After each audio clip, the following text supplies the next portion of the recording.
we gather in this place and at this time. And as we do so, I invite us to begin this webinar with a word of prayer. Let us pray.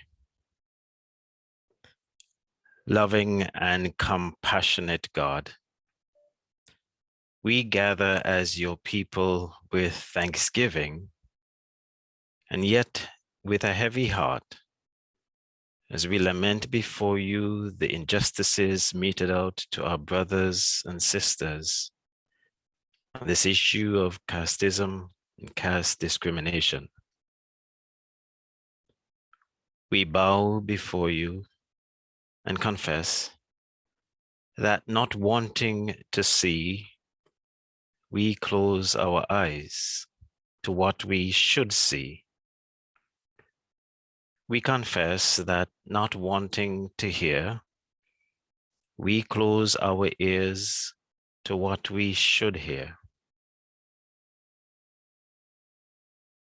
We humble ourselves before you, and we acknowledge that, not wanting to speak, we do not open our mouths when we should speak.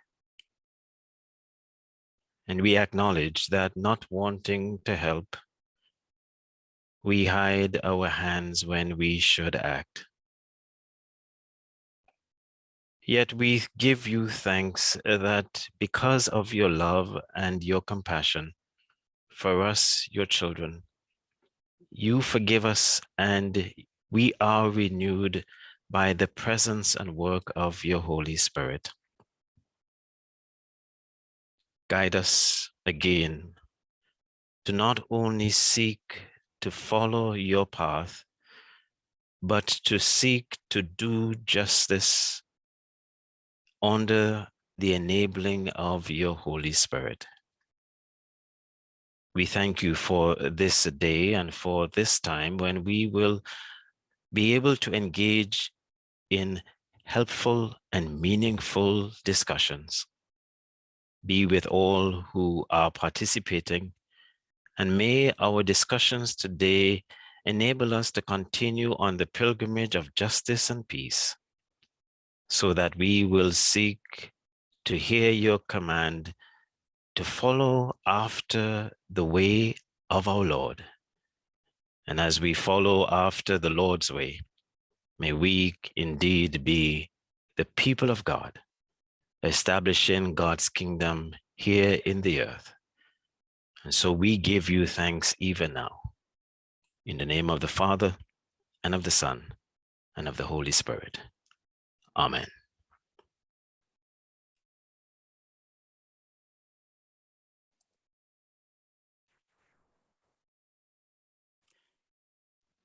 Good morning, friends, sisters, and brothers. I welcome you to this webinar this morning, this afternoon, on the 1st of March, 2022, a day that has been set aside by the United Nations as the Zero Discrimination Day. And today, we are gathering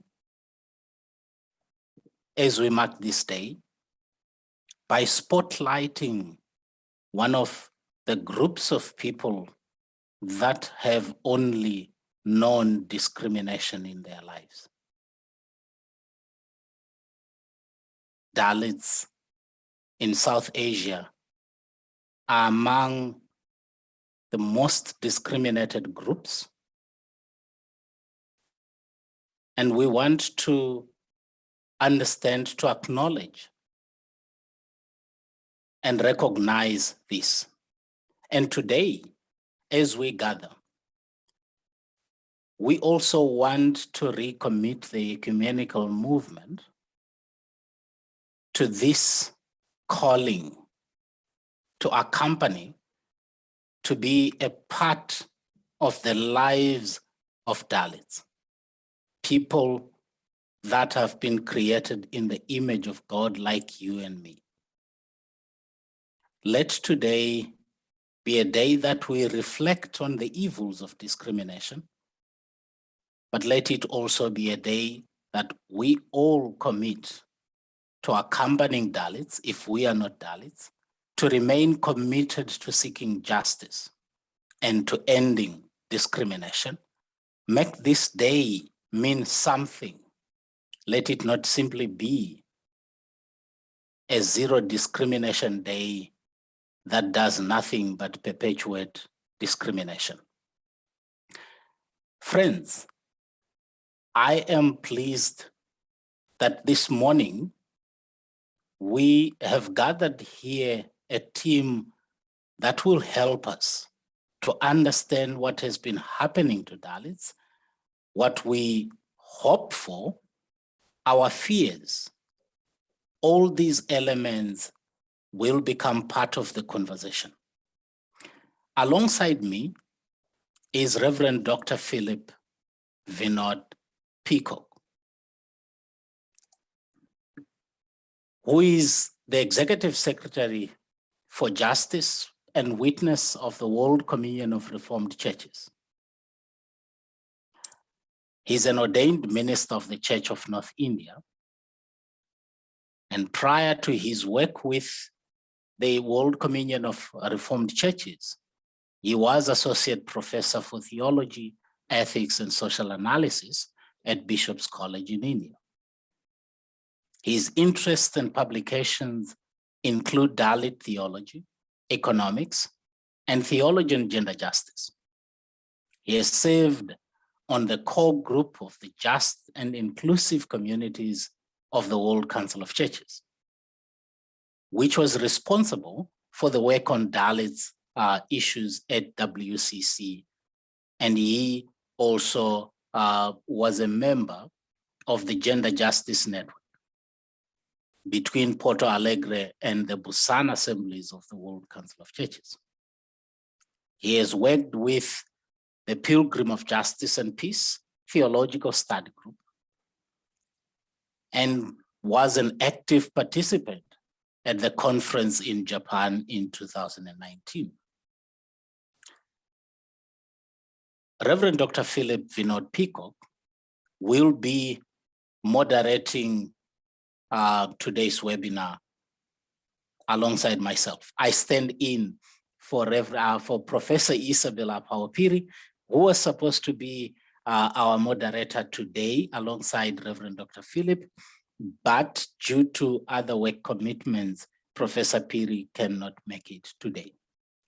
And I assure you, you are in good hands. As long as Reverend Dr. Philip is with us, you're in good hands. I possibly don't trust my own hands, but I trust his, because I also feel I'm in good hands with him. So I will now quickly address or introduce to you the team of panelists that we have, and then I will ask Reverend Dr. Philip to give his opening remarks. Now, we have a team of panelists that span different generations that come from different countries in South Asia, and that brings with it in excess of 200 years of experience of working on Dalits issues in South Asia. I will begin with Ms. Priyanka Sami, who is an intersectional feminist and anti-caste activist associated with the National Federation of Dalit Women, a pan-Indian grassroots network of Dalit women's organizations. Priyanka's work experience over the years is focused on strengthening governance ecosystems at various levels, which includes working with marginalized women, building local capacities, organizing, and forging strategic partnerships with relevant state and non-state actors. Priyanka closely works with various social justice movements and rights-based campaigns in India. She is currently a board member of Freedom, the Young Feminist Fund, and is a national gender youth advocate at UN Women, driving their Generation Equality campaign. We are pleased to have you with us today, Priyanka. Thank you for making time. My next panelist is Manjula Pradeep, a human rights activist working for the rights of marginalized communities, in particular Dalits and women, for the past 3 decades. She is the former executive director of Navsajan Trust, Gujarat, India. Manjula has been representing issues of caste and gender-based violence and discrimination internationally, including the United Nations and European Parliament. Manjula is the co-founder of WISE Act of Youth Visioning and Engagement Foundation, focusing on the rights and leadership of marginalized youth and women in India. Manjula is also the director of campaigns for Dalit Human Rights Defenders Network and is the national convener of National Council of Women Leaders. And Manjula was listed by BBC as one of the 100 influential and inspiring women in the world for the year 2021. Now, thank you so much. I'm humbled just to be introducing you. Thank you. The next panelist, ladies and gentlemen, is Zakir Hossain, who is the chief executive of Nagorik Udyong Citizens Initiative, Bangladesh. I'm not too sure if I pronounced that well. He's a human rights advocate and activist. He has specialization in human rights protection of marginalized and Dalit communities. He's also working to promote access to justice for rural women and disadvantaged communities. He played the key role to organize Dalit community in Bangladesh. And as an outcome of his continuous effort to raise Dalit voices, a national platform emerged titled Bangladesh Dalit and Excluded Rights Movement in 2008. And currently, he is the advisor of this organization. Mr. Hossain has been involved in a number of research work and has authored or co-authored research papers related to access to justice, Dalit social exclusion, local governance, right to information and informal sector workers. He has a master's degree in economics from the University of Dhaka. Thank you, Zaki, for being with us today. The next panelist is N. Paul Divakar, who is a human rights advocate for the last 4 decades, working on Dalit rights, and in the last decade, networking with Dalits and communities discriminated on work and descent. His expertise includes economic rights, access to justice, gender justice, and inclusion in humanitarian crisis. He is the convener of the Global Forum of Communities Discriminated on Work and Descent, which comprises networks of communities like Dalits in South Asia, Haratin, and several other communities forced into forms of traditional and modern slavery across Africa, Roma, Sinti in Europe, and Quilombola communities in Brazil, who comprise at least 260 million people across the world. He is also the chair of the Inclusivity Project, which supports Gifford on the rights of the communities discriminated on work and descent at the UN, as well as at relevant regional and national UN bodies. He serves as the chairperson of the Asia Dalit Rights Forum, ADRF, which works in the South Asia region on inclusion and in elimination of untouchability and caste-based discrimination. He has been the founding convener of the National Campaign on Dalit Human Rights. He is also the global co-chair of the Global Call to Action Against Poverty, GCAP.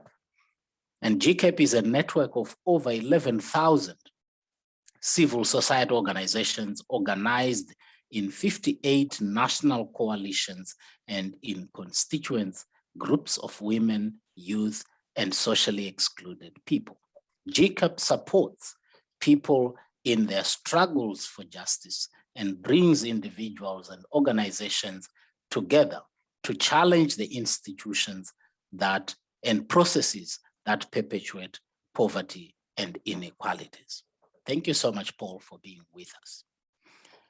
My next panelist is Pradeep Paria, who is the executive chairperson at Samatha Foundation in Nepal, where he leads the foundation's empirical and policy research, knowledge production efforts, and informed advocacy for the rights of the marginalized people, especially Dalit social groups across Nepal. Recently, he founded the hashtag Dalit Lives Matter, recognizing the frustration of Nepali youth against futile caste politics and realizing their hidden potential. In 2006, he founded the Nepal Youth Forum to focus on advocacy, awareness building, and empowerment. In 2008, he became a board member of Association of Youth Organizations Nepal, AYON, which aims to provide a common platform to youth organizations in Nepal for collaboration, cooperation, joint actions, and collective endeavors. In 2010, he was elected as the president of AYON. He has brought together key media actors at Search for Common Ground, SFCG, Nepal, and has conducted various youth leadership and peace building trainings and workshops for young politicians, social activists, and different youth groups in Nepal, Somalia, Pakistani, and Timor-Leste. In 2014, he was invited to Baku, Azerbaijan, as a speaker at the first Global Forum on Youth Policies, convened by the UN Youth Envoy with UNDP, UNESCO, and the COE.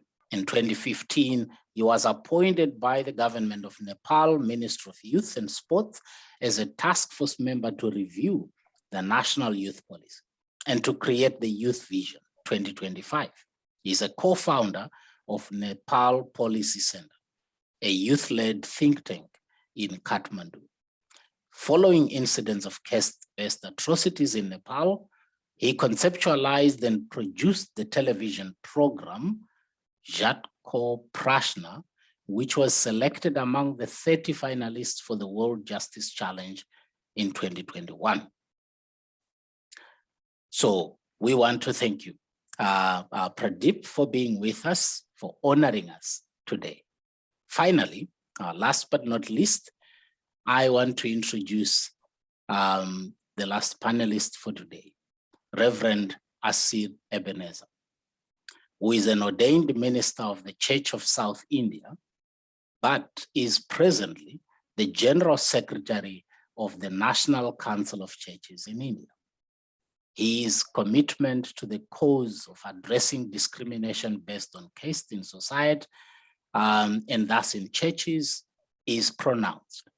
He is actively involved in redressing grievances arising out of discrimination based on religion suffered by those practicing Christian and Islamic faith within India. We thank you so much, Reverend Asid, for honoring us today by your presence. Friends, this is a team that is worth much more, and we all are willing to listen and to hear them, but also to converse with them, and we can use the chat function to put questions across to our panelists, and we will make the panelists aware and ask them to respond to your questions. Allow me at this point to let Reverend Dr. Philip, our co-moderator for today, to give us his opening remarks. Thank you. Thank you very much, Reverend. Thank you for those very gracious and kind words of yours. It is indeed a pleasure to continue to work together on issues of discrimination, justice, and human dignity with you and other colleagues. And this is a place that I would really like to start from. As I look through the list of participants in today's webinar, I am so happy to once more see this community of the faithful who have been struggling for the issue of justice for Dalits come together once more. I look through the list of participants and see so many friends here who I know have been committed and in solidarity with the struggle. But I would like to focus the attention of this group to two particular things as we move forward. And the first is the context in which we call this webinar together. What we know as Dalits particularly, and we have known this for a long time, but is becoming apparent to everyone else and even more clear to us now, is that the pandemic has allowed for hygiene to be used as ideology. For those of us who come from the Dalit community and have been in solidarity with Dalits have always known how the logic of health and hygiene have been used to systematically marginalize people and keep them out of so-called, in inverted commas, pure spaces. This is actually being crystallized and furthered by the pandemic. We know that within our histories, Dalits were often made to carry a bowl under their lips in case their sputum fell out and polluted everyone around them. But now this is being substituted by masks. We know that Dalits were not allowed into houses, into other spaces. And now we find that social distancing, and the term, instead of physical distancing, we use social distancing, has only justified these already existing inequalities. One does not want to be a pandemic denier.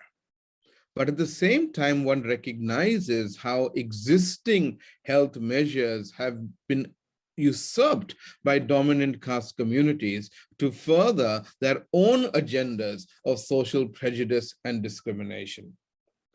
And so, along with this, we also recognize the fact that Dalits and other marginalized communities, marginalized by caste in India, are also removed not just from other people, but also removed from resources and healthcare facilities, which will actually enable them to deal with the issues that the pandemic is presenting them. Many migrant workers, we know, many of whom who come from these communities have lost work, have lost employment, and the situation has just been made worse. This has been coupled by the absolute inability and perhaps unwillingness of the state to act in any decisive measure to ameliorate the situation of those who are already suffering. But this also moves us really to think of the ecumenical movement and its position within this. We recognize that the Dalit question is not just a question for Dalits. It really is an invitation for all those who are concerned about life, dignity, and justice to work together for the annihilation of the caste system, because we know that this is the greatest system of social inequality that we have in the world, apart, of course, from the discrimination against women. Within this context, I think it is only fit and appropriate that we find that the World Council of Churches is organizing this webinar in a way that kicks off maybe an attempt to rejuvenate the ecumenical movement, the global church, so to speak, in order to be able to act decisively for the sake of Dalits. Now, friends, we have a very interesting set of panelists among us today, and I would like to begin by asking each of the panelists, and I will name them as we go forward, to begin this question that I was beginning to scratch the surface of: in what ways has COVID-19 exposed and deepened caste discrimination against Dalits? And I would like to ask Mr. Paul Divakar to start us off with this. Paul. Thank you, Philip. Thank you very much. How much time would this particular thing have? You have 4 minutes for this particular question, Paul, and as do the other speakers. Thank you. First, I'd like to congratulate World Council of Churches for organizing and for rejuvenating the program to combat racism.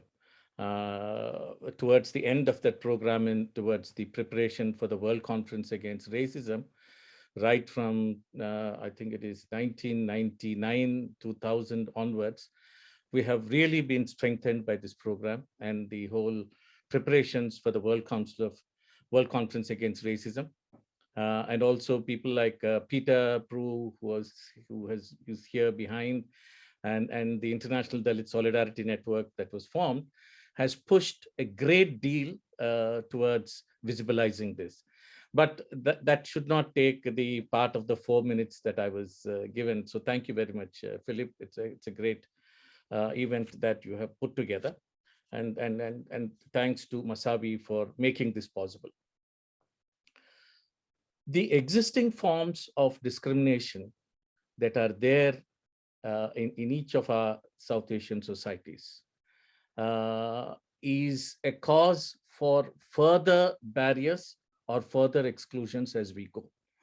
Whether it is a disaster, whether it is a disease, whether it's a pandemic on the one hand, they are always seen as vectors of those particular aspects.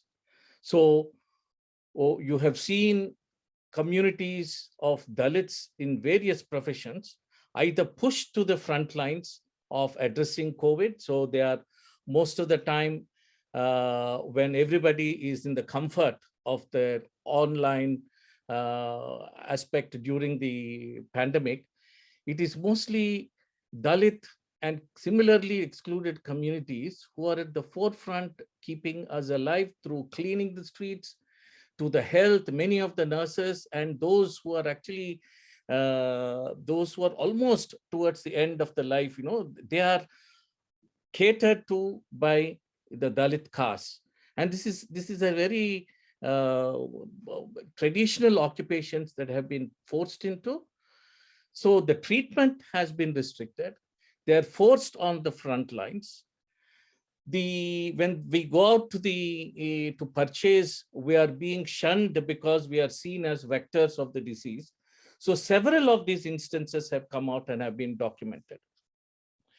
Added to that, the exclusions in education because of internet and facilities like this have excluded them from accessing education.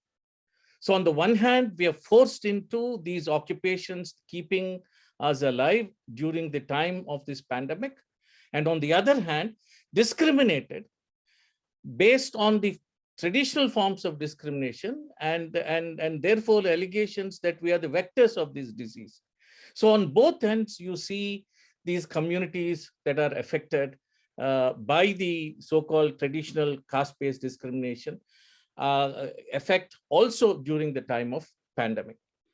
But the other thing I would like to also mention is this is not particular only to South Asia. I think that is something probably when there is a chance at the later stage, I would also say that this is a factor which is beginning to be termed as communities discriminated against on work and descent.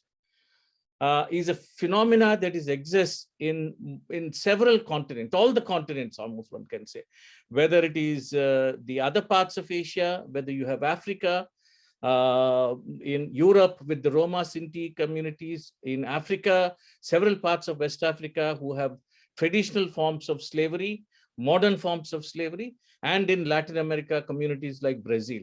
So it has affected globally these communities during the pandemic, pushing them to lose their jobs. Of course, many of us have lost the job in the other communities, but taking the brunt also in not being able to access health and hygiene.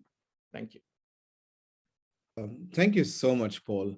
I would like to pass on the same question to Manjula Pradeep at the moment. And particularly, Manjula, if you could also highlight the role of Dalit women, I mean, the position of Dalit women within this. Thank you so much, Peter, for asking me a very pertinent and important question. And thanks, World Council of Churches, for inviting me for this very important thematic debate of Dalit Lives Matters.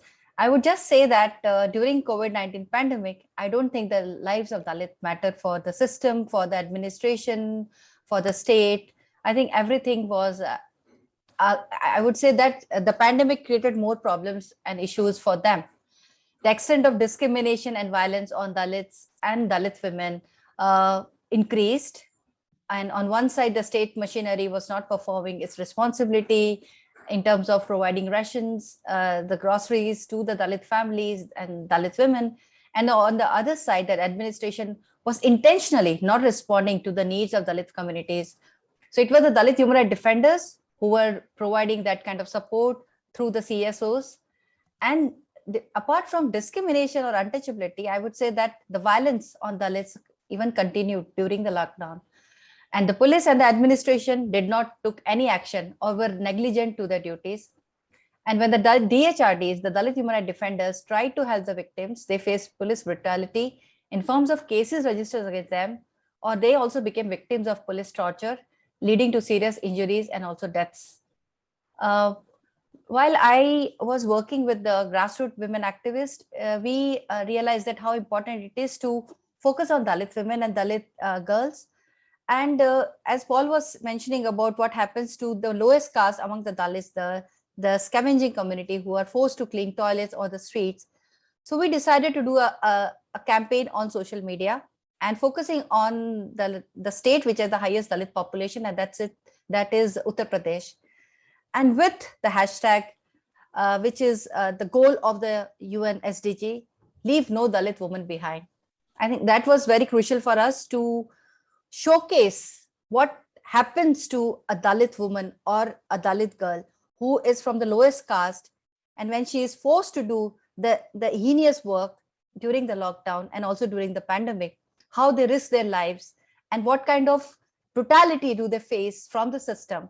They also are struggling not apart from the caste atrocities, but also when you see the intersectional framework of caste, they are facing domestic violence and they're lacking in all the spheres of development in the country.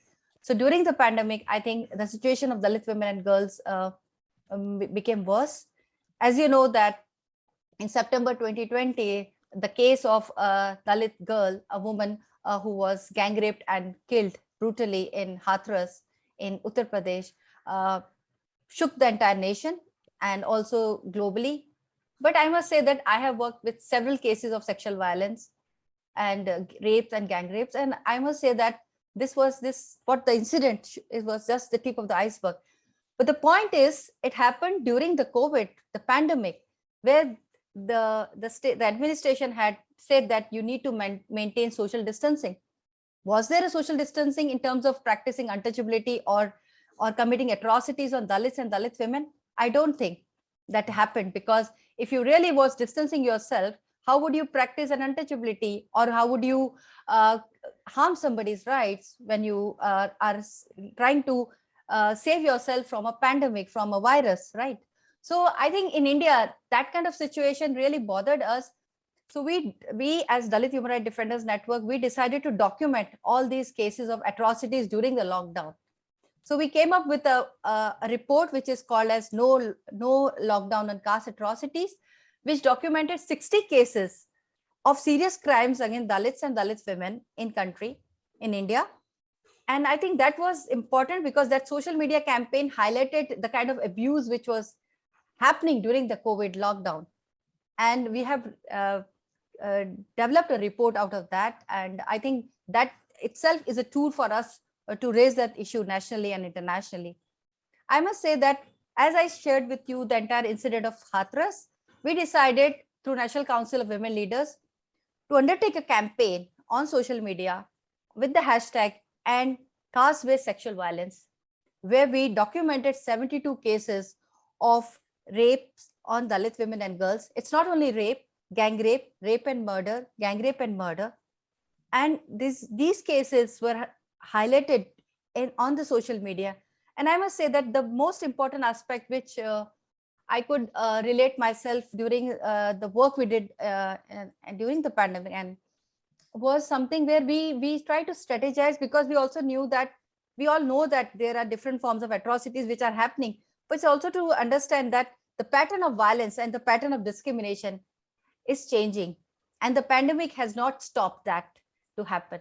So I think my time is over, so I'll stop that. Thanks. Thank you so much. Friends, we know that this terrible, unjust system of social stratification that's called caste is not just in India, but actually extends to the whole South Asian subcontinent.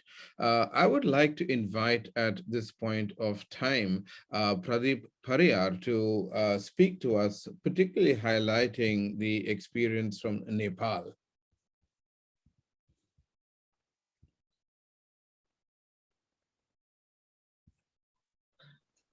Thank you, Philip, and thank you for having me here. Let me tell you some findings. Recently, we had a nationwide study titled "The Impact of COVID-19 on Dalit Community in 2020," focusing on the impact of the pandemic and lockdown on the livelihood of Dalit community and the measures taken by the government. So during the research, we found that relief package planned to distribute by local governments were not adequate for large number of Dalit community. Only 1.6% of Dalit claimed to have absolute enough ability of relief package, while 52.2% claim to not have any relief package available for them. Similarly, 14.5% of Dalit responded to have not enough packages. We asked this question all around the country in all 753 municipality and rural municipality. At the same time, minimal no ability of relief package has resulted in many incidents of death and police brutality. 50-year-old Malar Sada, resident of one of the Madhya province district called Saptari, died on 20th May 2020 due to starvation, as he didn't have access to relief package and due to lack of citizenship. He doesn't have a citizenship and he couldn't collect the relief package because he couldn't have a citizenship. That kind of situation we had. So approximately 48.7% Dalit from Madhya province faced caste-based discrimination during the relief package distribution, and not only in the Madhya, and all around the country, caste-based discrimination happened during the, especially in the relief package distribution time. In first wave of during the lockdown, there's more than 20 Dalit were killed, especially Navraj Bik and 5 others were killed. One of the reasons was Navraj Bik fall in love with so-called intercaste, so-called high caste girls, and then he tried to marry with that girl, and then there's villagers kill his friends, and including Navraj Bik. There's 5 young people killed in the lockdown time. There's a lot of custodial death also happen. So there's a rape happened in one of the girls, Angira Basi, 13-year-old child, rape and murder. And the elected Dalit representative beaten physically, assault by upper caste elected representative, especially when these Dalit groups asked for the relief materials. And there is a lot of issues about public health services, and there's a lot of issues about the food denied. That's the many cases recorded in our research also, and still these people are waiting for justice, and that kind of situation faced by Dalits.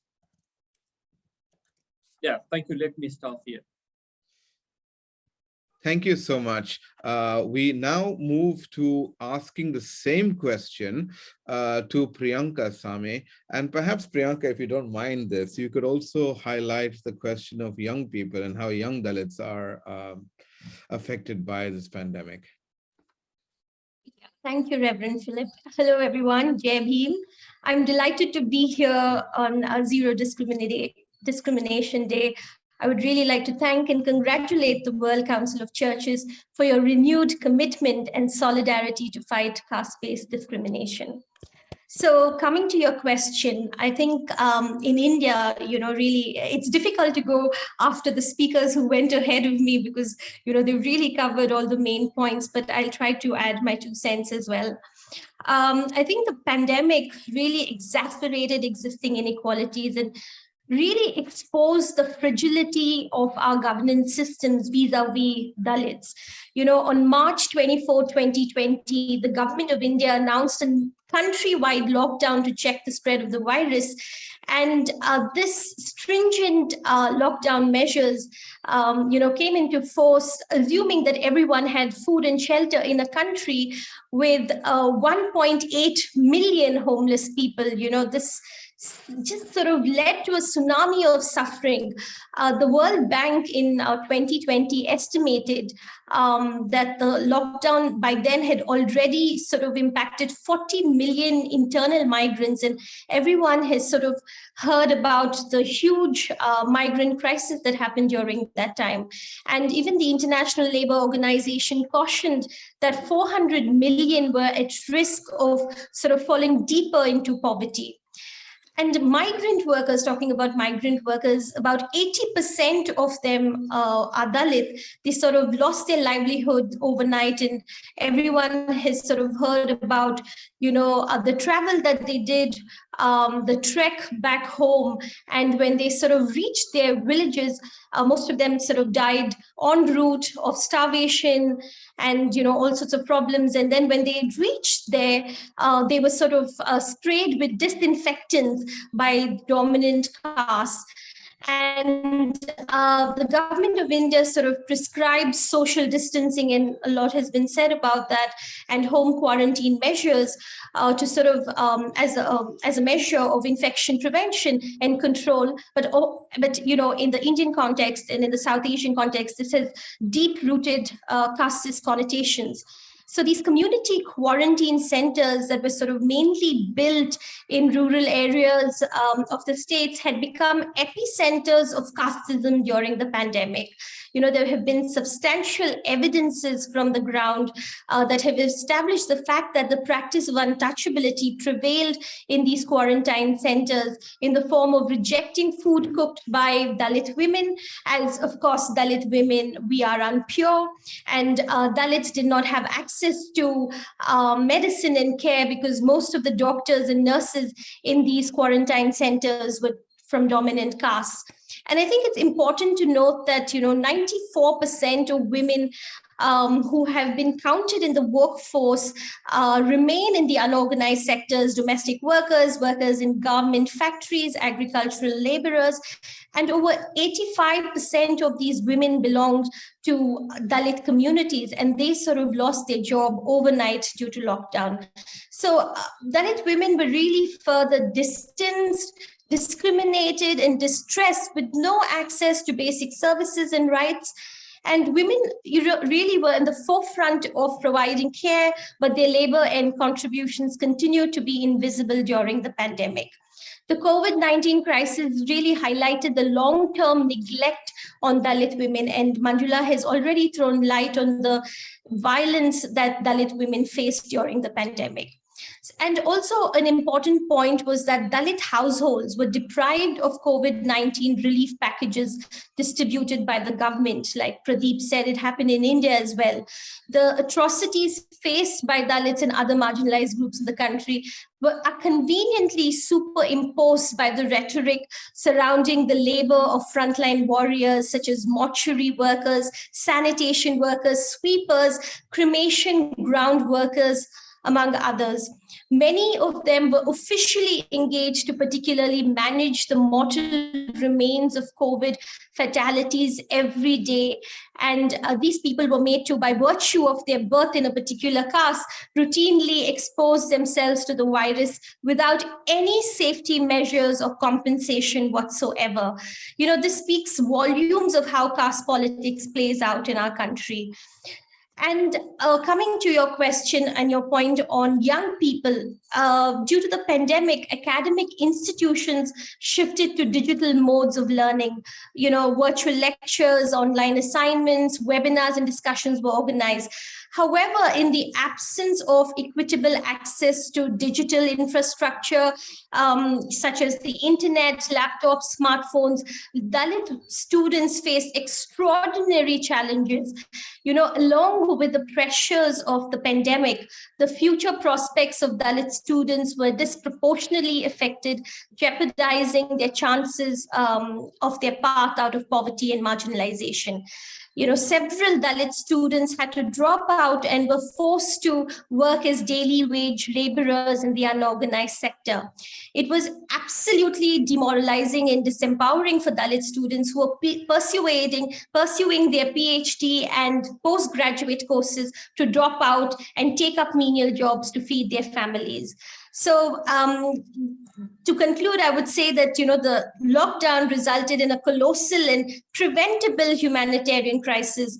And it really threw light on the fact that, Dalit lives don't matter. Thank you very much, Priyanka. Reverend Ashir, I would like to pass the mic to you now, and perhaps because of the work that NCCI has been doing, if you would be able to highlight the religious aspects of this entire question as well.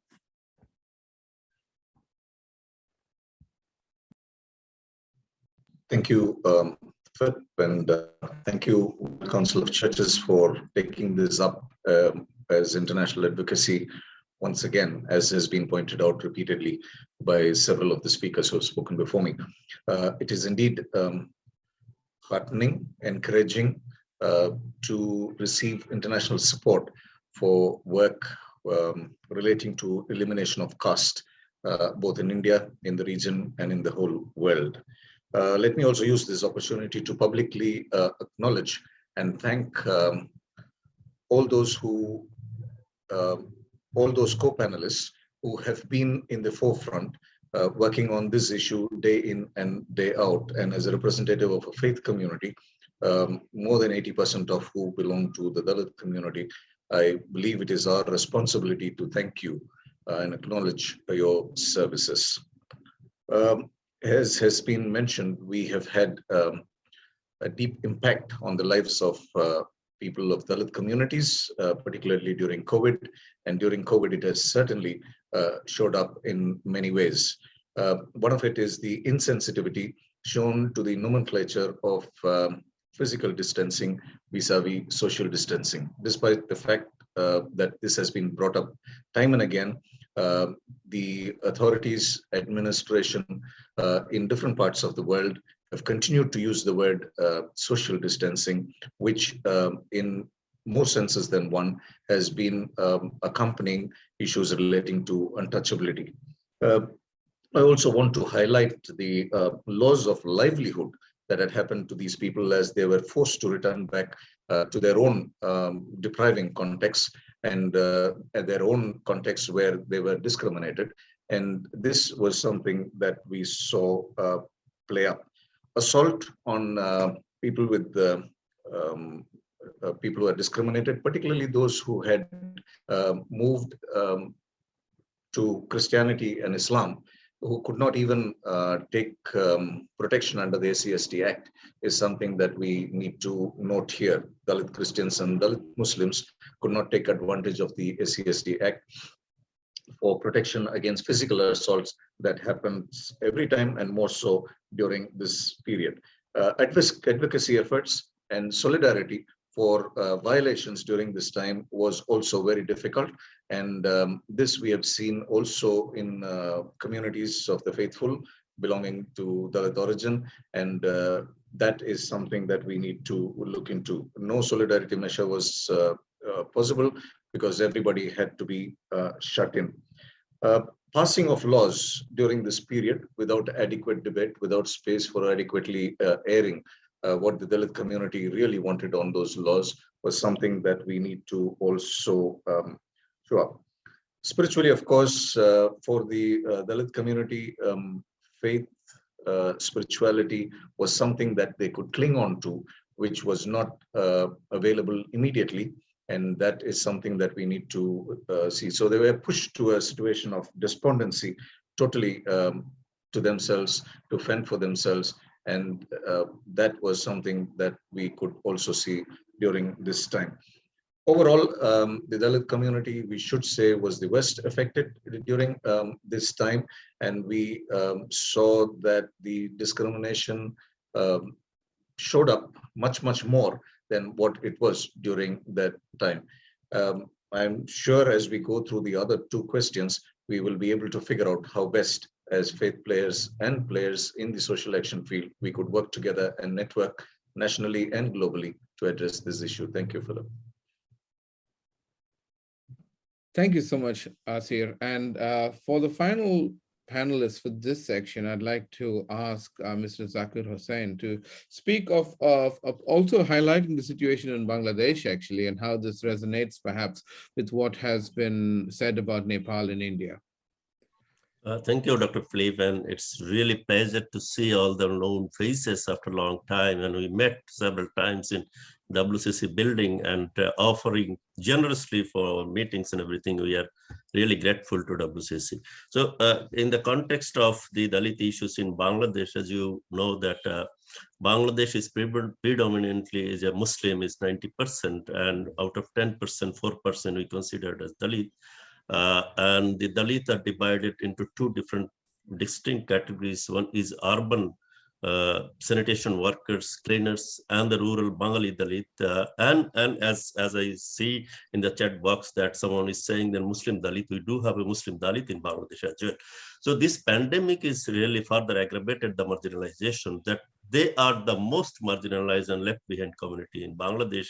And we really tried to convince the mainstreaming civil society and donors that who are the most marginalized community, as SDG declared that no one left behind.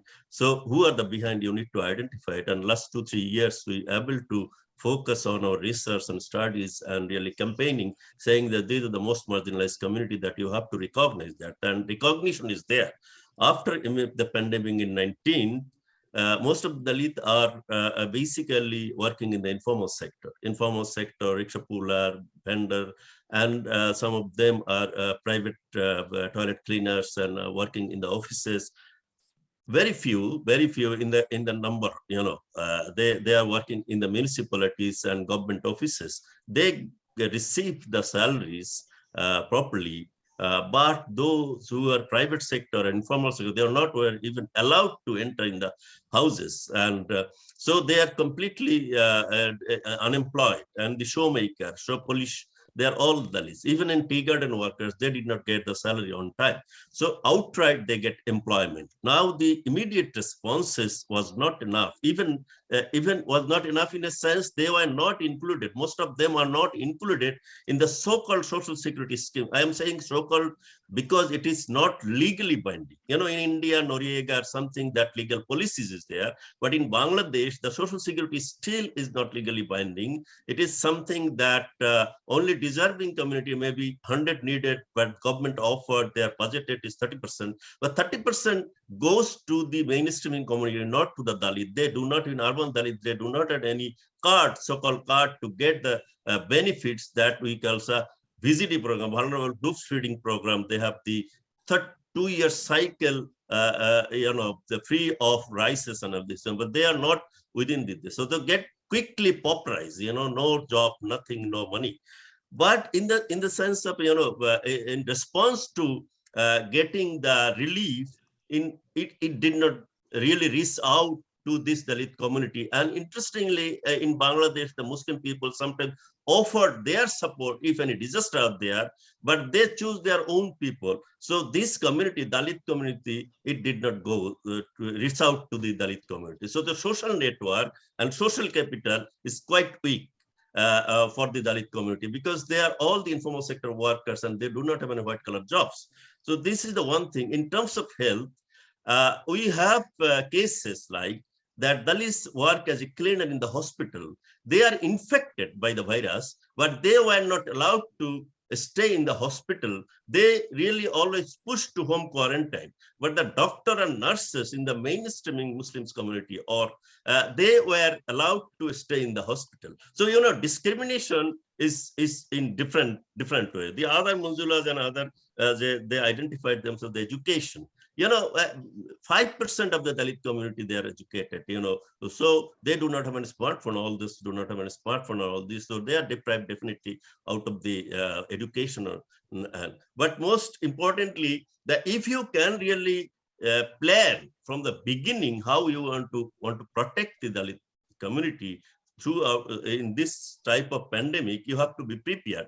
So I am really happy that we mobilized beginning of the pandemic. I knew that it would not go to the community. So our network, that Bangladesh Dalit and Excluded Rights Network, we have 56 districts. They have organized committees out of 63 districts. So initially, from the beginning, we applied to the district officer, that district commissioner and local government, that you have to give something. It is not targeted. Definitely, it is not targeted for the Dalit. It is a common relief they sent to the central government, but we applied with the names and everything. So we received something from them, and motivated by the other international donors and NGOs, and we able to really gathered some of the relief materials for the Dalit community, reaching out Dalit. So I'm saying that your movement is strong. You are prepared a bit earlier. You can push and influences. That's most importantly, that is our learning over the period of last 2 years. That in the beginning, again, as someone mentioned, that they were not even recognized as frontline workers, because they are the cleaners. They are every day they have to go out to clean the road and garbages. So they were not even recognized as a frontline workers, or they were not supplied sufficiently the personal protection equipment. So that sort of things we faces. Thank you. Thank you very much to all the panelists. And for the next round of questions, I pass it on to my colleague, Dr. Masiva Gunda. Thank you, Philip. Friends, we have witnessed in our world a resurgence of cultural nationalism. How has cultural nationalism affected the situation of Dalits in South Asia? So this is my question to our panelists. And yes, I will encourage our panelists to be brief, but really highlight the key dimensions to the impact of cultural nationalism on the situation of Dalits in South Asia. I will begin this round of questions by asking Reverend Asid Ebenezer to respond to this question, please. Thank you, Masiva. Let me be pointed on this as much as we have done in the last round. Cultural nationalism has totally dissolved identities, and if I may use the word, destroyed identities of peoples who are forcefully clubbed together as scheduled castes or Dalits in this country. Cultural nationalism revived one culture, one people, one religion, and has sought not to recognize and acknowledge the multiplicities of cultural heritages and the religious traditions that we have. And that which very richly comes out from indigenous communities. So that is one area. The other one, the discourse on cultural nationalism, particularly in this country, in India, has sort of distracted our foresight to look at indigenous communities, their rights, their dignity, their livelihood, their land holding, etc. So the discourse was probably deliberately, intentionally distracted to other areas of discoursing on what is quote unquote called cultural nationalism. And this probably benefited consolidation of certain identities, but certainly for the Dalit communities, indigenous communities, for tribal communities, it has been a great setback. Thank you so much, Rev. And I want to bring back Mr. Zakir Hussain to share with us how the situation is developing in Bangladesh when it comes to cultural nationalism and the situation of Dalits. Thank you. Yeah, thank you again. And the situation is Dalit in Bangladesh fairly new. The campaign, our campaign is fairly new in Bangladesh. Before, I can say before British, during the British colonial time, and immediately after 47, when the whole India is independent and divided two countries, Pakistan and India, till 2017, there our independent movement. the Dalit were recognized as scheduled caste. But unfortunately, in 1972 Constitution, it was not recognized. But our Constitution, it says that caste, creed, and on other identity, you cannot discriminate anyone. So this is the only word in our Constitution is written. But this community was just out of the sight and taken for granted. See, no intervention, positively any targeted intervention were absent for this community. And Dalit has a definitely rich culture when we now we know that when we are invited them to conferences, they are really have their own capacity and capability. But people are really the Dalits lives in a certain ghetto and certain paras and areas. People do not want to go, do not want to visit them. So they're completely isolated from the mainstreaming community, so-called mainstreaming community. So the relationship with the networking with the Dalit and the other community is less. So exchanges is really not there. But after 30 years or 35 years after we started this campaign 2022 onwards, and really we are encouraged by the Indian and Nepalese Dalit movement, especially Paul the Barker. He really encourages us a lot in different occasions and help us to mobilize, how to mobilize. So I must say that as you said, that situation and the future prospect for Dalit rights movement and claim the equality and rights, as you know that, maybe you know that South Asia, there is a protective laws, policies for the Dalit even in Pakistan. Pakistan Dalit is less than Bangladesh, but Pakistan has the protective law, proportional representation in certain cases in parliament and electoral bodies. But in Bangladesh, we do not any policies and laws to protect this marginalized community. So last 13 years, we are fighting for the Anti-Discrimination Act, and Anti-Discrimination is in place. And very good news is that our ministry, that is Cabinet Division, already approved this laws. I hope that within this year, we'll get this law. So without a protective laws, there is no recognition as a whole in the country. So if you do not recognize one major group of people, so how can you expect that there will be a targeted and the quota, reservation, India, Nepal and Pakistan, there is a reservation. We did not have any reservation. And the public university, fortunately, last 10 years, they have their Dhaka University, even and other public university, quite great universities are there. So they offered that their own capacity. They offered 1% quota for the public university to get admission for the Dalit community, which is really big push, I must say. But they do not get enough students to get enrolled in the university because their background education is so weak. They cannot even compete and do not even secure the minimum number to get the advantage of the quota of the reservation. So we are trying to work from the grassroots so that they can have the certain education and can compete to get enrolled in the university. That is happening. So we are growing, definitely. The movement is recognized. Even our Prime Minister also claimed that we are doing a lot of things for the Dalits. So she uttered in her own public speech, she always says that we are the government. We take up this issue and are doing something. So this is the great recognition, I must say, that everyone is jumping on that. So thank you. That some are they notice now. Notification are there. Thank you. Thank you.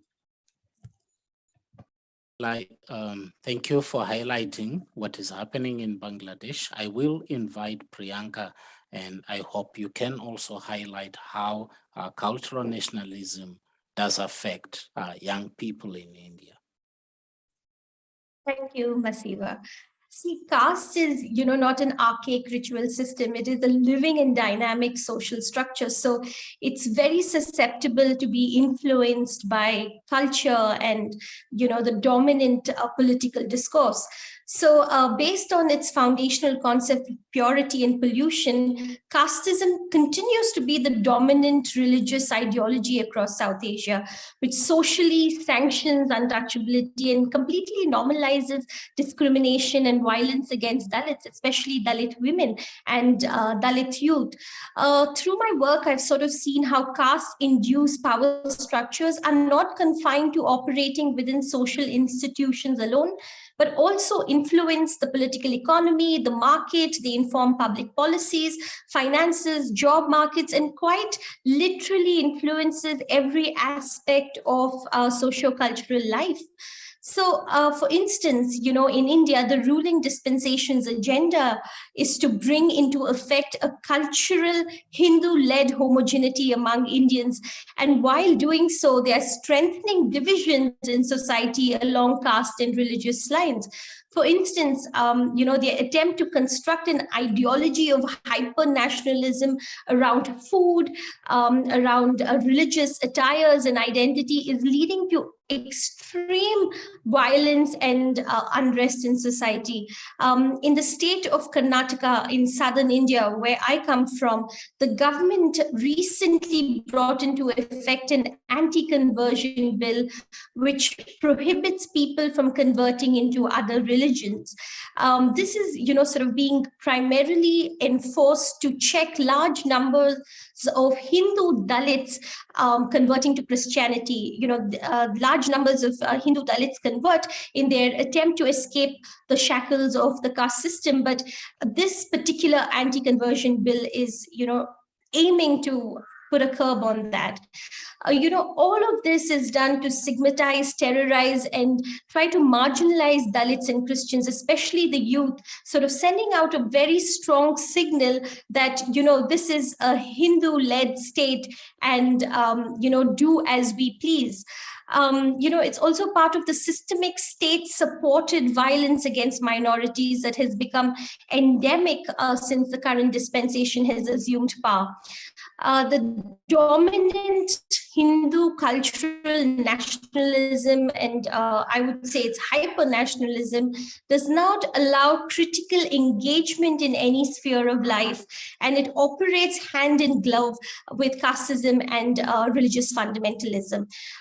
Recently, the Chief Minister of Uttar Pradesh was in the news for sending soaps and shampoos to Dalits before he visited their homes during his election campaign. We Dalits are polluted, but they want us at the polls voting for them, of course. Due to this hyper-nationalism and this dominant Brahminical thought, the nation perpetually is in conflict and everyone is in loggerheads with one another on caste and religious sentiments. So I think under the garb of cultural nationalism, the Dalits and other marginalized communities across South Asia continue to face atrocities and increased violence, and they face systemic barriers on an everyday basis that prevent them from realizing their full human potential.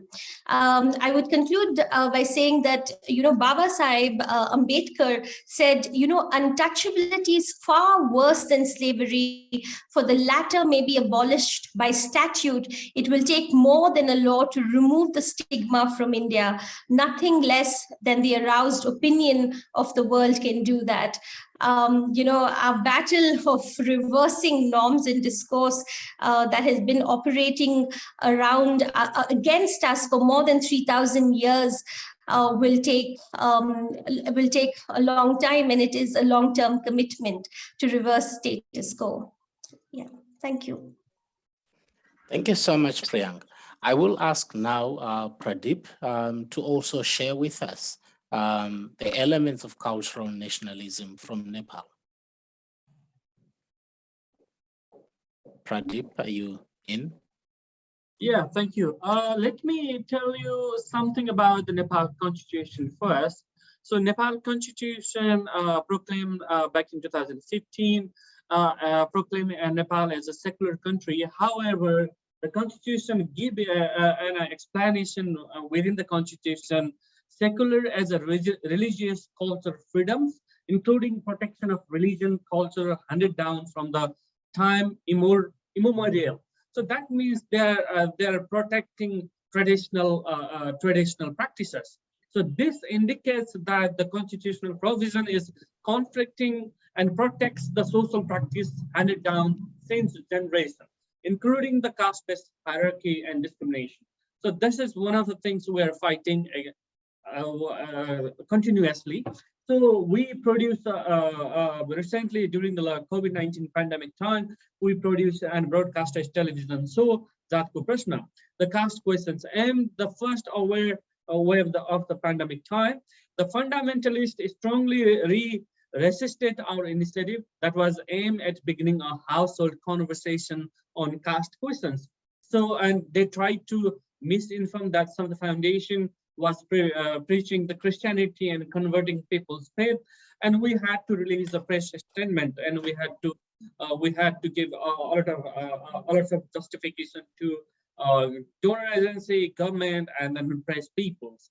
And let me tell you more on this. People from Madhes are still considered second-class citizen and often refer in a derogatory manner as the people coming from India.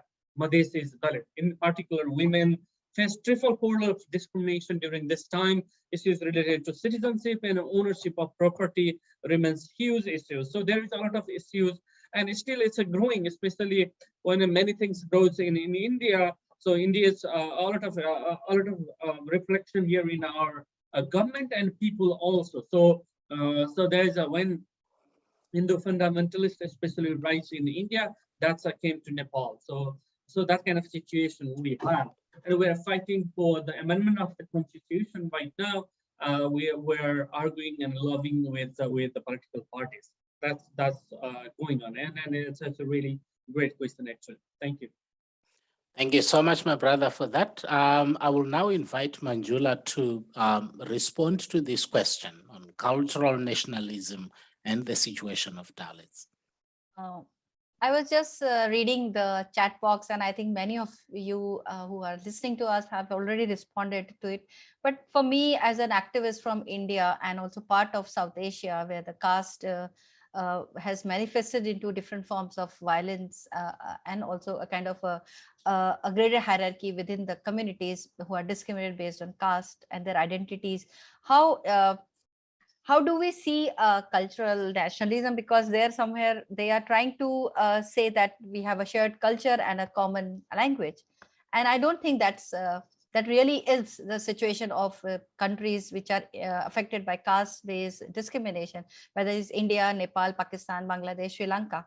So, but in terms of looking at the kind of hype which is created around shared culture or cultural nationalism, I think the agenda behind this is also to bring a supremacy of a particular religion within the manifold of shrinking spaces for those who are trying to strive for their rights. So when you're talking about Dalits or Adivasis, the tribals or the Muslim, the religious minorities, the Christians, in the context of India, any country, I think we all have to see that how does one particular country like India, how it is basically creating a kind of a supremacy over the other South Asian countries which are affected by caste-based discrimination.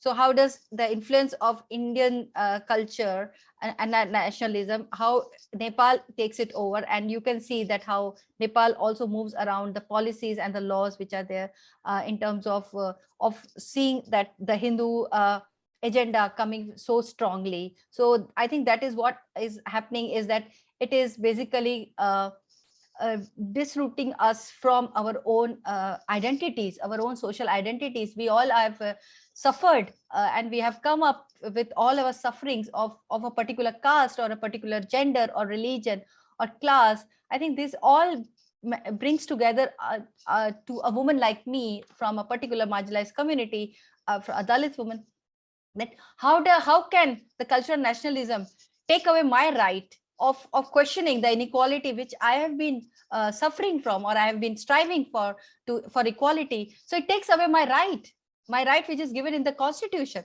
So I think these are the questions which are coming in my mind, that how can you be a caste blind just because of saying that of cultural nationalism? what does that mean? Does it mean that India or the South Asia or I think we are talking also about the global issue, but when we're talking about Asia or South Asia, how does it take away the entire issue of caste system in the context of South Asia, where we represent ourselves, where we as Dalit women, how do we are striving to be recognized and our rights to be seen with the framework of intersectional lens? Does this give us that space? No, it doesn't give us the space. And the supremacy of one particular religion, how it governs the state and the rule of law, how does the voices of the civil society and the shrinking spaces for the CSOs, right? It also is a questionable. I think we are in a very difficult situation at the moment in our own respective countries. And I think that shrinking spaces for dissent, how you cannot question when there is a violation of rights of your community. You're not allowed to protest. Your own right to citizenship is being threatened. Even our own constitution is being threatened. And the secular nation of our country, the democratic values of which our country and the constitution has made us as a nation with diverse identities, is also being threatened and questioned. I think it's high time that how do we look into the literature which is being generated around this cultural nationalism, where it takes away the entire debate which is happening around issues of social identities whose rights have been violated and their own struggle, and how does it is being portrayed into using of social media, and how does the hate speech comes around when you address your own issues using the social media platform. I think this is something which I just want to lay forward, that it's really it's a very difficult situation which we are into, and it's high time that we as Asians and South Asians and those who work on the issue of discrimination based on work and dissent and on the caste issue need to focus on this and to question the entire identity which has been brought into and imposed on us on showcasing cultural nationalism, and the entire debate needs to be widened globally as well. Thank you. Thank you so much, Pradeep. I will close this round of questions by going to Paul Divakar. And Paul, one of our participants in the chat writes, cultural nationalist ruling regime accelerated the process of untouchability by debarring them from livelihoods, more from government employment. When we check the budgetary allocation of Union of Indian in the past 7 years, maybe, the slash of Dalit budget is much more in comparison with earlier governments. So in your response, can you also relate this issue that's being raised by one of our participants and the idea of cultural nationalism and how it literally has squeezed Dalits in South Asia? Thank you, Masiva. I think this is very important aspect, very subtle, but not so subtle also. One, you rightly said, it affects the budgets. It actually impacts on the budgets. Like recently, thousands of crores have been spent on statues in the name of saying they're statues of equality in Hyderabad, by saying that it is denoting Sri Ramanujam in a particular religious identity, saying that is our statue of equality, statue of liberty. And that's just one. But then if you look at the allocations that have been made for the scheduled castes or Dalits or the indigenous or the Adivasis, they are completely what you call notional in nature. When you say notional, they are paper allocations. And we have been, through the National Campaign on Dalit Human Rights, we've been studying the budgets and how it impacts on the Dalits. And we see continuously only 50% of the allocation, due allocation. There is a policy of how allocations need to be made for the reducing the gap or between the Dalits and the other communities in India, which is a very progressive policy. But the way it's implemented, 50% is allocated, and out of the 50%, only another 50, which is in effect only 25% of the allocated budget, reaches the community, and the rest, in the name of Dalits, go to the statues, go to the 6-lane roads, go to building huge airports, go to building bullets and several other things in the name of the welfare of the Dalits. So that's one area. I think it has in the name of cultural nationalism. But there are two other important aspects that we see. I think that recently, I mean, just now, Manjula and others have also brought it. You know, whose culture are we talking about? Is it a Brahminical, Vedic culture only you want to talk about?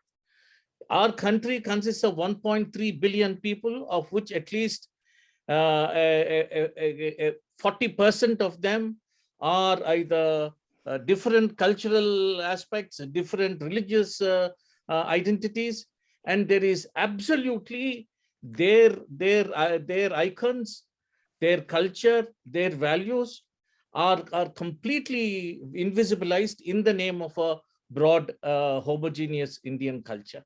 I don't think that is legitimate. The legitimacy of ensuring that each identity, like for example, Dalits have a culture, indigenous people have a tremendous depth of culture.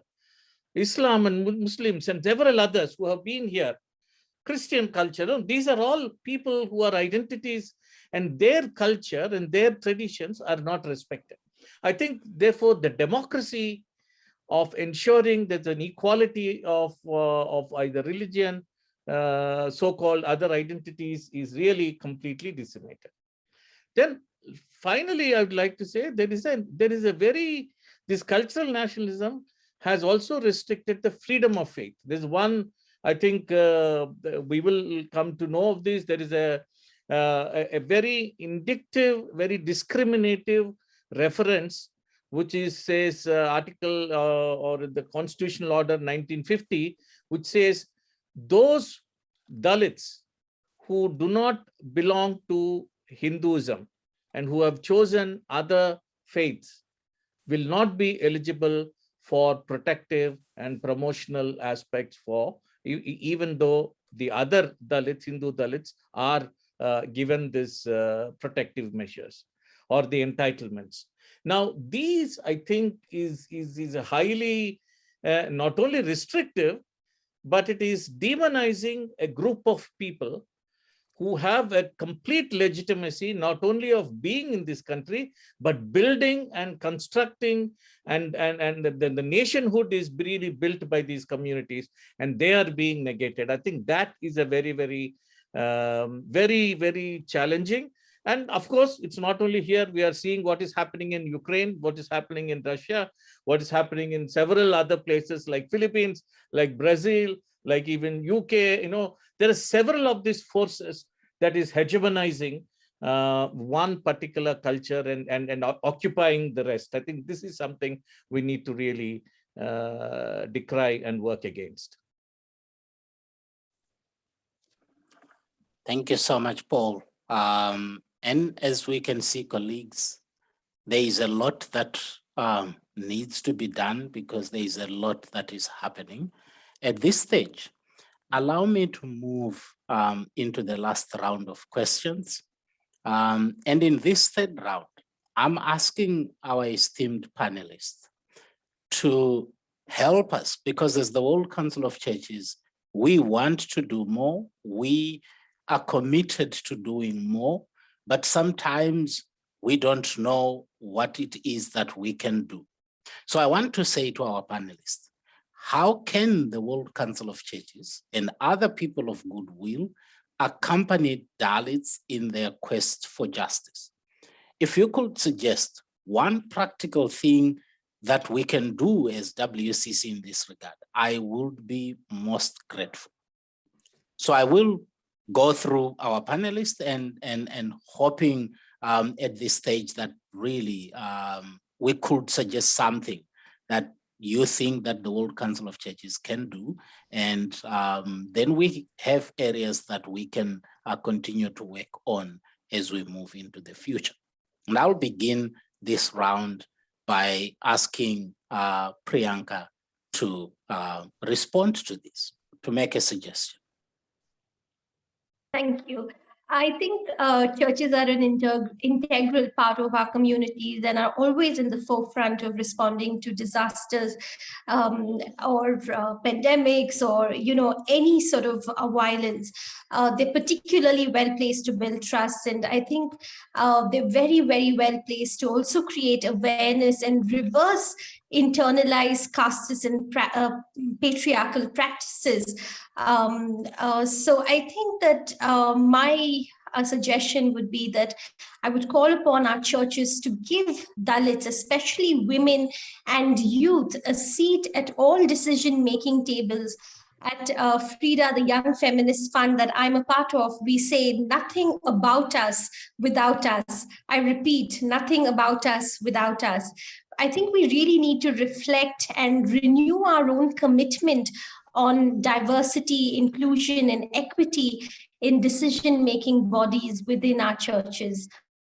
Not just our churches. I think there's a requirement for a complete overhaul of casteist and patriarchal institutions towards building a just and zero tolerance against all forms of caste and gender-based discriminations.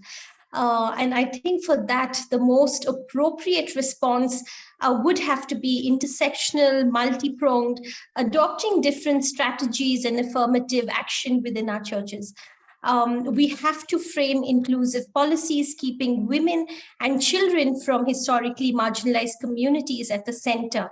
The church could certainly contribute to the unraveling of wider conversations around inequality and exclusion by convening spaces to reflect on lived realities, consolidate emerging priorities, and set an agenda for collective action, really.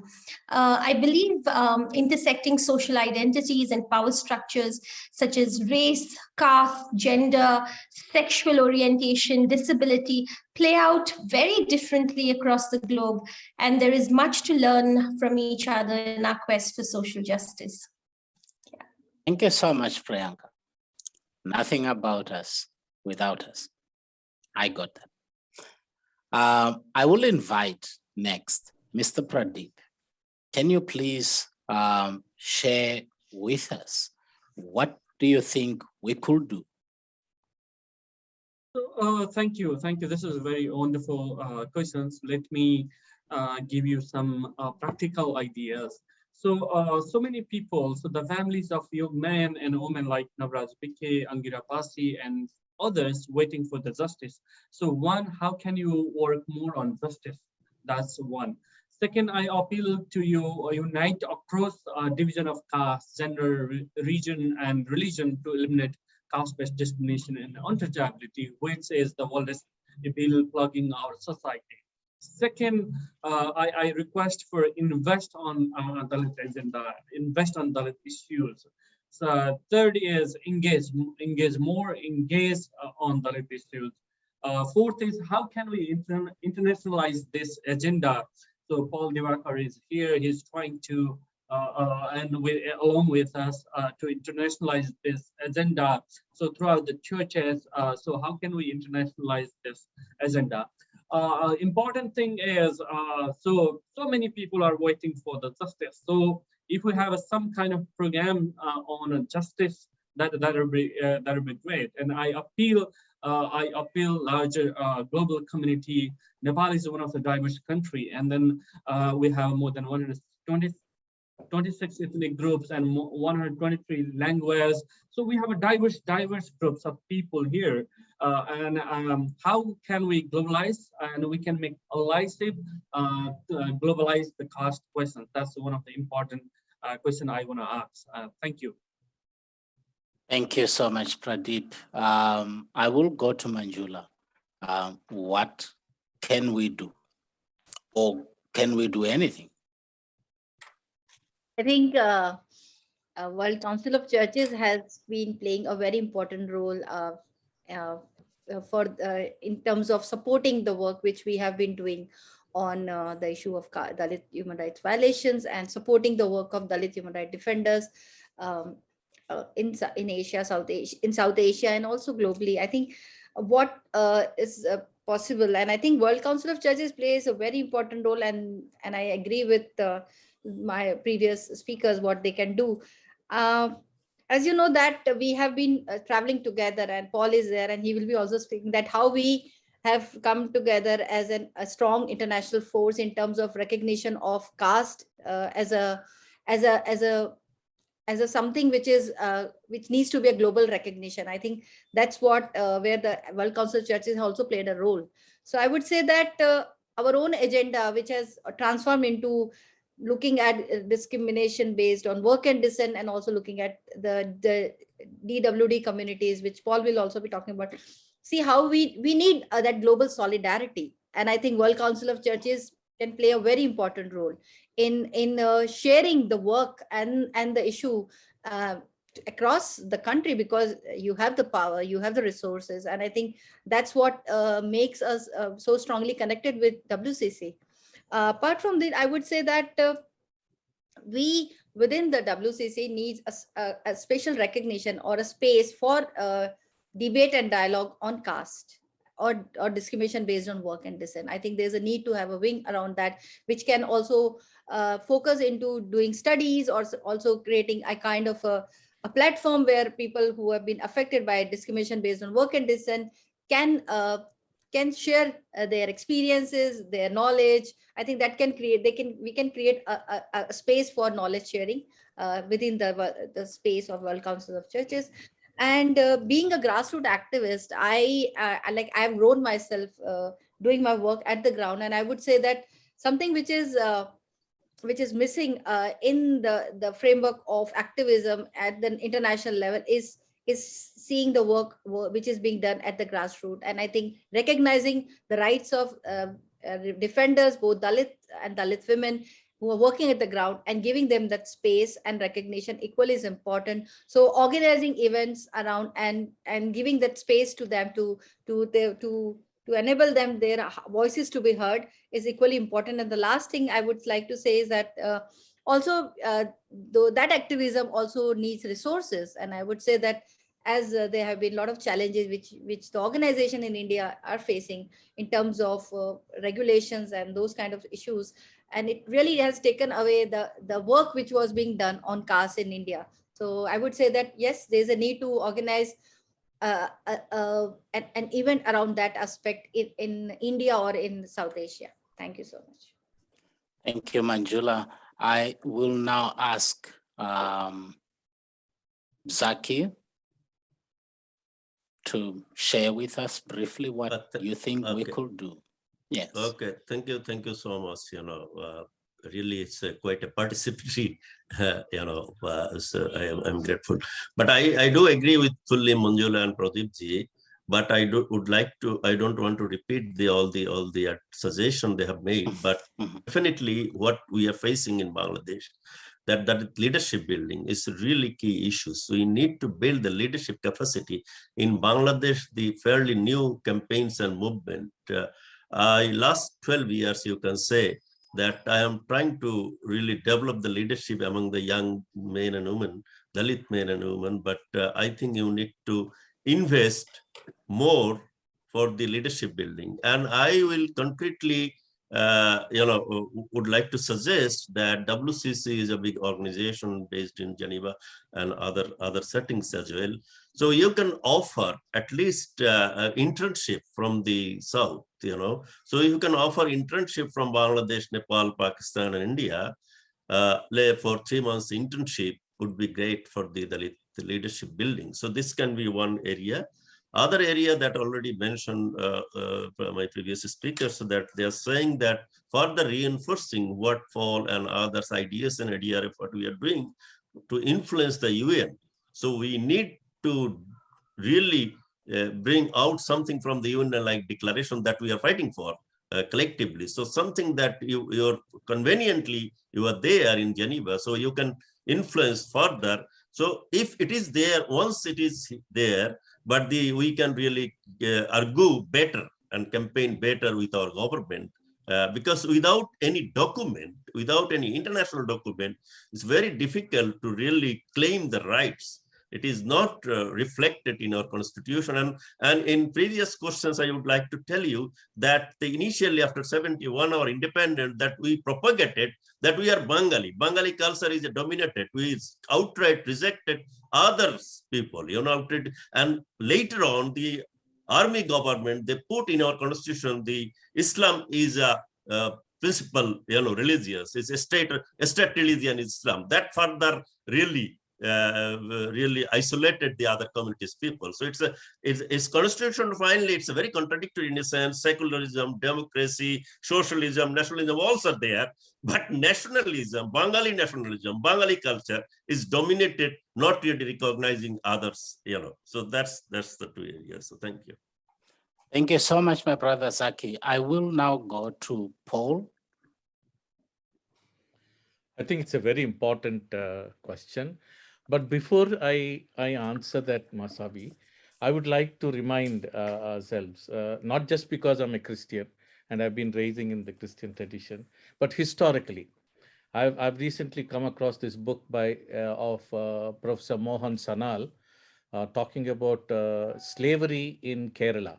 That's a stage where in India we have the highest number of the Christianity is there.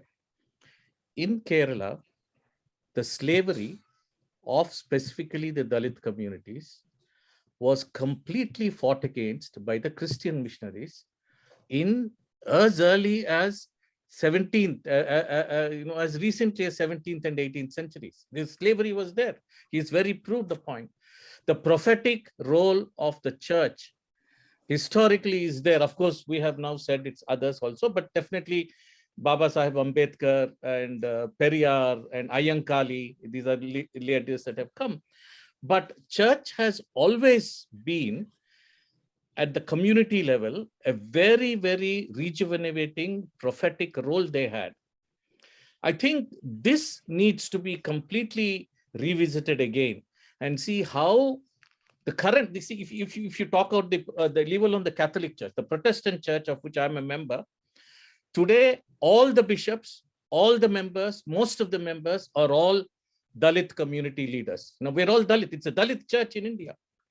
But the Dalit church is not at the forefront of the Dalit concerns. And I'm sure Reverend Asid, as the General Secretary, is also struggling against this. How can we witness this within the church? I think this is something that we need. How can we regain the prophetic role that the church had? So towards this, I have two suggestions. I think one, we have to have a program to undo untouchability, undo racism, undo casteism, undo these hierarchies that have been there. And it is possible because that the power of the church has been, and especially where it has been most effective in many of the communities within Asia, is it has a rejuvenating capacity. I think that has to be rediscovered. And I think all the theological institutions, of course, they teach, if you look at all the theological institutions, our good friend here, Dr. Philip, will say, one of the best theological educations has also very strong theological Dalit theologies being there. But it is not somehow transmitted into a liberative theology, practical at the church level. At the church, at the women's fellowship level, at the Sunday school level, complete denial. The Christians deny that they are Dalit background, on the one hand, especially at the middle class level. I think this needs to be really struggled with. How do we challenge this? How do we challenge this? Then finally, I think we are fighting for UN declaration on the rights of the communities discriminated on work and descent, similar to the declaration of the rights of the indigenous peoples. And I think this is a very, very important aspect. And earlier, WCC had played a role.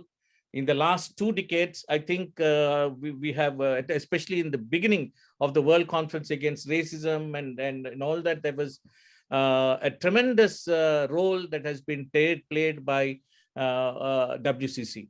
And I think I would like to congratulate that you've decided to restart the program for combating racism. This can be a very powerful tool in supporting the demand for UN Declaration on the Rights of the Indigenous People. You have Dr. Preeta Prove here, and he's one of the founders of the Indian International Dalit Solidarity Network, and we work together. I think that energy needs to be brought back into seeing how we can undo untouchability, undo casteism, undo discrimination based on work and descent. Thank you. Thank you so much, Paul. I will now ask our last panelist, Reverend Asid, to respond. And also, if you can, Reverend Asid, how is the church faring in terms of Dalit discrimination within the church itself? Because this is coming through in the chat from our participants. So as you respond and make a suggestion on what we could do with you as the National Council of Churches in India, you could also possibly highlight on how the church is faring, because somebody suggested the church needs to look at itself before it looks at others. Thank you. Thank you, Dr. Masiva. Yes, I find myself in a very unenviable position, both to accept that we are a prophetic voice, and at the same time are in a position where we need to be introspective of what is happening around us. Recently, when we had a discussion with Dr. Peter Prove and then with the representatives of various confessional communions, we were provoked to think within ourselves on how best we can address this situation. So we had invited 4 movements of Dalit Christians to help accompany the church to address this situation. Dr. Ruth Manorama, I see here, Dr. Vincent Manoharan, Dr. Mary John, and one more. 4 movements came alongside the National Council of Churches in India. And one of the decisions there was to come out with a white paper on the caste discrimination in the church. We are working on that, as Paul had rightly pointed out. A major part of the church is from Dalit origin. The leadership is in that hands. Then why then are we not able to address caste discrimination in the church? And therefore, we are in the process of finalizing, designing an audit tool so that we could see how inclusion, addressing discrimination takes at different levels of our administration, governance, and mission. I do hope that at some point in time, we will be able to address this. Having said that, I also have to mention that alongside this, we need to fight caste as a structural violence in the society, because without that, time and again, the church will be affected. And therefore, we need to see how the structural caste as a structure is dismantled so that we do not fall prey again and again to this system. There are 4 areas I would like to suggest in which we could have an accompaniment of the World Council of Churches in the effort to dismantle caste in this country, in South Asia region, and as pointed out by Paul, as being practiced in different continents. One of it is, of course, strengthening the community economically. All said and done, there has been a reverse migration during the context of COVID. People have fled pharaohs, Neros, empires, Babylons to their own context, and it will prove counterproductive to teach them to be better slaves and send them back to these oppressive structures, as Paul had pointed out in one of the webinars earlier during the first phase of the COVID. Now that they have come back, it is our duty, both as churches and social movements and ecumenical bodies, to strengthen entrepreneurs from among Dalits. It is possible to do it.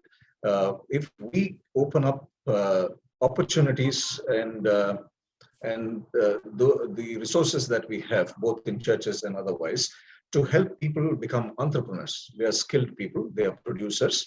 98% of the GDP, forgive me, it could a large part of the GDP in our country comes from the non-formal sector. And if we strengthen that, strengthen entrepreneurs from among Dalits, not just tailors, computer operators, telephone operators, we should work on developing entrepreneurs and develop cottage industry, small scale industry, which supports the GDP. The second in the same area is to strengthen the consumer network, the non-producing consumer network, to support the system. Otherwise, the system will fall. In the Church of South India, we developed something called Women Dare, Dalit and Adivasi Rural Entrepreneurs, to link the 40 lakh CSI Christians to the producers from among themselves. Rather than promote entrepreneurs here and give your business to the capitalist, it is very important to challenge the church as a missiological task to transform themselves to a consumer network to help the producers from among themselves. You name the product, the Dalit community is producing both within the church and outside. So it's very important for us to work on this entrepreneurship development. Alongside this, we also have to work on what in the discourses on new international financial and economic architecture, NIFIA. We used to talk about Christian banks, Islamic banks. Is there something that where our economy can rotate among ourselves is something that we need to look at. Otherwise, we will be buying from microcredit and feeding into capitalist capital. So if we could look at banks where Dalit communities can be shareholders and we break the traditional capitalist system of financial architecture and go by what we have been discoursing in NIFIA is something we need to look at as well. Micro enterprise as well. The second major area is the area relating to policy change. This is something that we need to address globally and nationally, and that is where we have to do this audit on leadership, audit on opportunities available, audit on who uses these opportunities, who among the Dalit community uses these opportunities, are some things that we need to first address so that we can campaign on policy change. Global advocacy to influence policy formation is another area where WCC can come alongside. As I mentioned in an earlier discourse, we need to try and see how we can work on programs such as the EAPPI, Ecumenical Accompaniment of Peoples of Palestine and Israel. Even if you are going to bring it under the umbrella of the program to combat racism, can there be a separate desk? And if resources are a constraint, do you want to locate that desk in South Asia? You can use one of our offices, you could use one of our structures, you could use one of our human resource. Can that be done so that the global advocacy will be a lot more focused and located? We need a global program where we can build in what Zakir had said about internship, what Manjula had said about showcasing what has been done. I'm running out of time. The last one I would say is to view this entire thing within the context of cultural nationalism, human rights, and the idea of power. Eradication of caste within these within the paradigm of these three pillars: cultural nationalism, human rights, and power. Then alone, I suppose we will be addressed caste system. The church in India is committed to work alongside social action groups, and we did have a Kairos moment in 2010 when we captured on the 2009 initiatives in Bangkok and drew our own Kairos document called "No One Can Serve Christ and Caste. Practice of caste is sin and untouchability crime." We have not gone further from there. We need to take this on. This campaign is important for the church, for every church to subscribe to this and live it out as a lived experience along with peoples of Dalit origin in all religious communities. Thank you so much, Reverend Asid, for bringing this session to an end. I will, friends, ask Reverend Dr. Philip to come on board and maybe as he gives, because our time is running out, Dr. Philip will now lead us towards the end. Reverend Dr. Philip, your turn, please. Thank you very much, Dr. Gunda. We have one question in the chat box that I'm going to direct to Manjula Pradeep. And this is the question of how, also Pradeep Pariyar, both of them actually, how have traveling nomadic Dalit and tribal communities fared in this COVID-19 pandemic? And do we have any positive action assisting them? So both of you, I'm going to ask to answer this question, and then we will move on to one more question after this. Thank you, Philip. I was reading that question and I was going to type it down. So I think, yes, we as Dalit human rights defenders and activists and civil society from the community, we did a lot of work around providing support to the migrant workers, disregarding what their social identity was, like whether they were Dalits or they were Adivasis or Muslims. And I was involved in doing this relief work in terms of, we set up a helpline called Relief and Aid Helpline, where we help the migrant workers from different parts of India, specifically from the northern belt. I think the states like Bihar, Uttar Pradesh, Chhattisgarh, Odisha, West Bengal, these were the states where the migrant workers had migrated to certain so-called developed states like Gujarat, Maharashtra, Tamil Nadu, Karnataka. So what we could do was, through our helpline, they connected with us and we helped them to provide them relief supplies. And apart from that, we also helped them to go back to their source of destiny, where they had come from. And I think that was something we kept on doing during the lockdown. And I think the best thing which happened was also that there were a lot of support which came up to provide support to the migrant workers. And there were several activists in the country from our communities, but from other civil society organizations, who played a very important role in helping the migrant workers in India. Yeah, thank you. Thank you so much. And to Pradeep Pariyar, please. Thank you. There's a few examples I want to share here. One of the example is after the Nabrazbiki incident, when this 5 young people killed in Rukum, we started a caste conversation.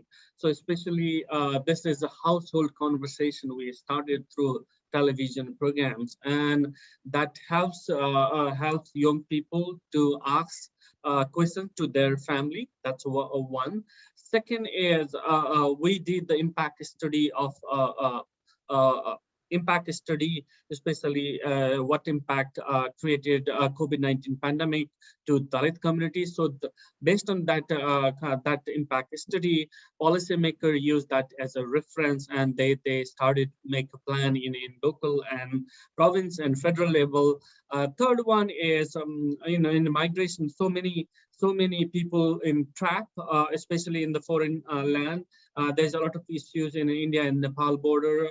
Those young people in India and Nepal border, they couldn't enter in the Nepal, and then we made an alliance with the like-minded organization, and we raised voices, and one of the parliamentarians raised that issues in parliament, and then these young people can enter the country. And another one is we also did, that's not our job actually, but we distributed some food materials, especially in the province number 2, Madhya province, those in Malarsada who died in that village. We did some relief package also. Mostly there is a negative story, but the COVID-19 pandemic teach us to do things differently and things in different and creative way. That's one of the things we can learn from the COVID-19 pandemic impact. Thank you. Thank you very much. Friends, in the chat, we've had 2 questions that have come up. One with regard to the question of cultural nationalism and how this has affected the caste system. And I think that has been adequately answered in the course of our conversations.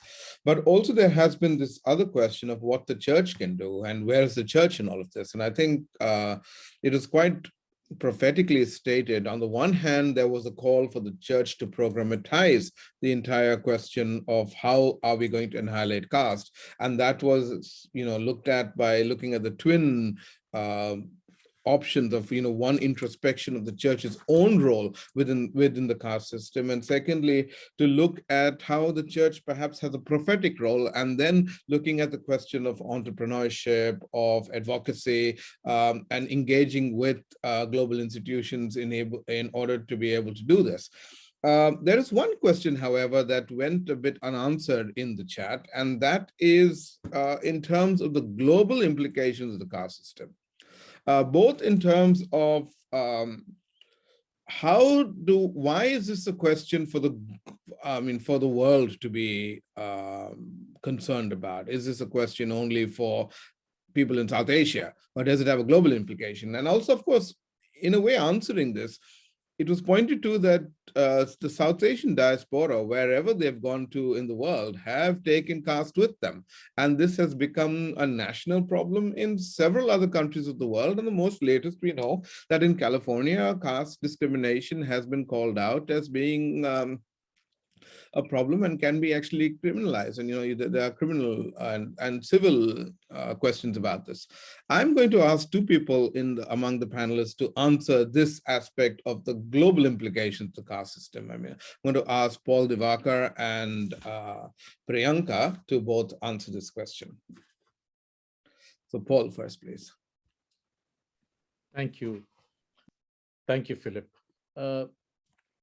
One, I think it's very clear. There is a particular form of discrimination which is globally recognized, which is not racism, which is not indigeneity, which is not gender related, which is happening on either LGBT or the women, or which is not religious, which has not sufficiently been addressed at the UN level. Of course, Dalits have been, as you know, been taking this issue at the global level, at the UN level, but we've gone thus far only as Dalits. It's like when I grew up, I used to think that casteism. I come from Madiga community, and Madigas are only in Andhra Pradesh, and only 20 years later we realized that in almost every village of this 600,000 hamlets in this country, in my country, there is a form of this structure that exists. Everybody denies it, but it exists. And then there was a need for a pan-Indian organization to do. And now I find myself in a similar situation. It is not just in South Asia. Of course, we've sufficiently established the fact that it is in Nepal, Bangladesh, Sri Lanka, Pakistan, and India, but also in aspects like Malaysia. But of course, Burakumin in Japan have been struggling against this for a long time. Earlier, you had four-finger people, they're called in Korea. Of course, Koreans deny that, but those systems exist, and they have also been forced into menial and manual occupations, even though they've had skills of other various kinds. In China, of course, it's completely opaque, but there are communities, there's researchers are coming. But what is in the most, for me, it has been a recent, realization that I have come across. But the research has been there at least for the last 20 to 30 years, that the systems of slavery exist in large parts of African countries. As a matter of fact, the transatlantic slavery did not happen by catching every other African citizens in their respective countries, but specifically there's a theory which says that only these communities who have been traditionally enslaved are the communities that have been transported and into transatlantic slavery. And you have in Mali, Mauritania, Ghana, Niger, Nigeria, Burkina Faso, and several other countries, including there on the west side, but in Somalia, in Kenya and Ethiopia, you have these forms within their respective religions. In Western Africa, of course, it's mostly within Islam. These systems exist. We've just recently, they have formed, and we are part of that Africa network of discrimination against work and descent and against slavery, traditional and modern forms of slavery, ANDS. So, and of course, in Brazil and in several parts, in Colombia, they are coming to us. In Mexico, we are beginning to link up with. So these need to be recognized, and this form of discrimination 20 years ago has been named by the UN as discrimination based on work and descent. So communities discriminated on work and descent have been named, and this needs to be pointed out.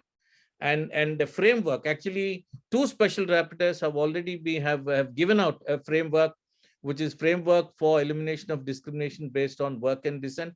Of course, it's still to be accepted by the Human Rights Council because there was a problem when the subcommission shifted. So now we are asking for a UN declaration of the rights of the communities discriminated on work and descent. This one.